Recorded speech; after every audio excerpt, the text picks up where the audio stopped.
So thank you so much, Cynthia, for taking the time to speak with us today. We want to get to know you a little bit more and hear more about your first gen history, your story, how you got to be in the awesome place where you are today. So can you kind of tell us a little bit about yourself, your history, and how you got to the university that you're at now? Yes, thank you so much for taking the time to kind of have this conversation with me. So my name is Cynthia Sorto, and I am a first generation student. So I attended Texas Christian University for my undergraduate. And so I am actually the first in my entire extended family to go to college. And I majored in social work. And then 2 weeks after graduation, I started a master's program at the University of Texas at Austin, also in social work. And I graduated a year later with my master's.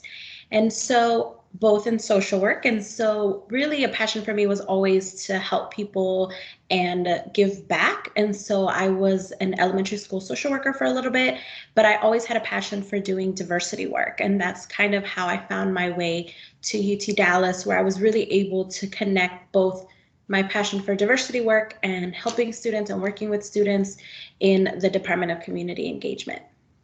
Awesome. So you mentioned that you were the first on your family, both sides of the family, to go to college, and then so probably the first to go to graduate school too.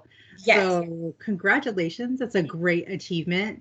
Can you tell us a little bit about some lessons learned, both as an undergrad and a graduate student who's a first gen student, like maybe some tips and tricks for our other first gen kiddos to, pitfalls to avoid or things to make sure that they really do?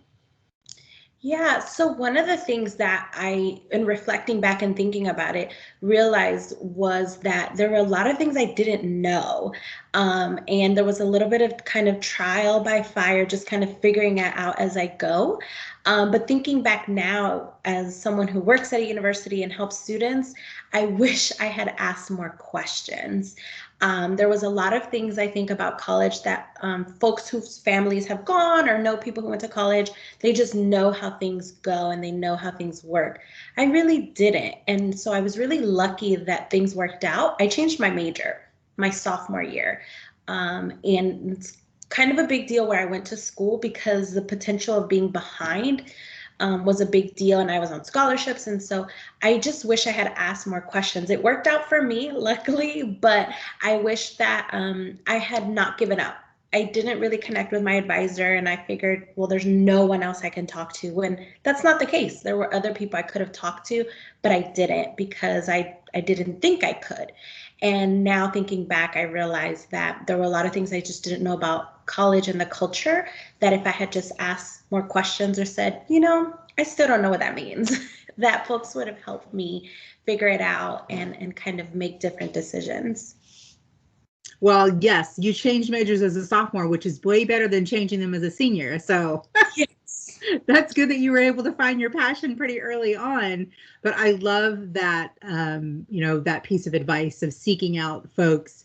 Higher education is really a passion for folks. It is not typically, for most of us, we're not becoming uber wealthy by making this career choice. And so many of us are really willing to be that additional resource and advocate for a student. But if you don't come to us, we don't know. And so I love that piece of advice for students as they, make their trek and make their journey, and realizing, also myself, I was also first gen, just so many things you just don't know. And you don't know that you don't know them.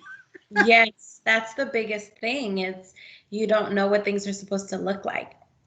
Yeah, so definitely make sure that we're connecting, ourselves to folks who do know, to other resources, to mentors, just making sure that we're utilizing all of the opportunities that are available to us, as we go through both undergraduate and our graduate careers. So thank you so much, Cynthia, for taking the time to speak with us. We appreciate all that you do as a social justice warrior at the university, all of your interaction, you're working with women in the STEM fields to, increase the level of representation there, and all of the work that you do with the Office of Diversity and Community Engagement. So you have an awesome day. Thank you for this sage advice. I look forward to sharing it with our students. Thank you.